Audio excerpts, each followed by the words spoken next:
Hello mga mareng, eto na yata yung bagyo na galing sa Pinas. Ang sabi ng anak ng amo ko, may bagyo daw at eto nga mareng, ang lakas ng hangin. Sa lakas nga ng hangin nagsitumbahan na tong mga halaman niya. Napatumba niya tong malaking paso sa lakas ng hangin. Pero hangin lang yung malakas mareng, wala pang ulan. Pinaakyat ulit ako ng anak ng amo ko para itali ulit itong mga halaman niya. Para hindi ilipad mareng, baka mamaya ilipad to tapos mapunta sa kabilang building, mahirap na.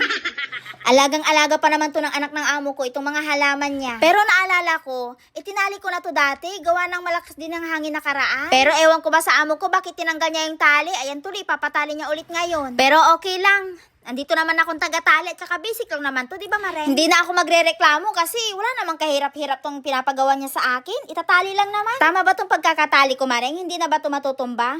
Baka hindi naman matutumba to pero mababali naman yung mga sanga. Pero hindi yan, may tiwala naman ako sa trabaho ko. Mahangin, no? Pati si Maring mahangin. Bali yung isa lang yung itinali ko at yung dalawa naman ipapasok ko na lang kasi bubog na yung dahon niya sa lakas ng hangin. Kung hindi ko to ipapasok baka bukas wala nang dahon ng mga ito. At hindi lang yung mga halaman niya ang isisecure ko Maring, pati itong duyan niya ay tatanggalin ko at ipapasok ko na rin. Kasi baka mamaya mas lumakas yung hangin tapos mag-swing-swing ito mag-isa tapos tatama dyan sa may salamin ng bintana di basag. Kaya pati ito ay ipapasok ko na rin. Medyo nahihirapan nga ako tanggalin ito mag-isa. Andiyan naman yung amo ko kaso ayaw kong tawagin siya tapos magpatulong kasi nahiya ako Mareng. Di ba nga, bida-bida ang Mareng kaya panindigan mo yan mag-isa Mareng.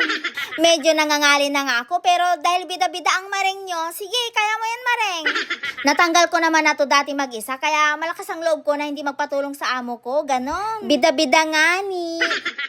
At dahil nandito na rin ako sa bahay ng anak ng amo ko, tinanong ko siya kung magpapalinis ba siya ng bahay niya. Pero ang sabi niya, yung dalawang CR lang daw yung lilinisan ko. Kaya naman for the kuskus na naman ang Maringyo. At pagkatapos ko maglinis ay lumabas naman ako para i-check itong mga halaman dito. Baka nagsitumbaan na rin. Lalo na itong bugis na to, nag-aalala ako Maring, baka matumba na naman to at mabali. Dati kasi natumba yan tas naputol dahil sa lakas ng hangin. Ang ginawa ko, pinagtatali ko, buti na lang inabuhay. At kapag ganito ang panahon, masarap naman talagang humigop ng mainit na sabaw. Kaya ang anak ng amo ko, nagpapaluto siya sa akin ngayon ng munggo soup. Ang sabi niya, kapag gusto daw namin kumain ni Donya, idamihin ko lang daw yung lulutuin ko. Pero kasi hindi kami mahilig ni Donya ng ganito, kaya para sa kanya lang yung lulutuin ko. Oops! Hindi ko nalulutuin dito sa pressure cooker Mareng dahil ayoko nang sumakit ang ulo ko ulit.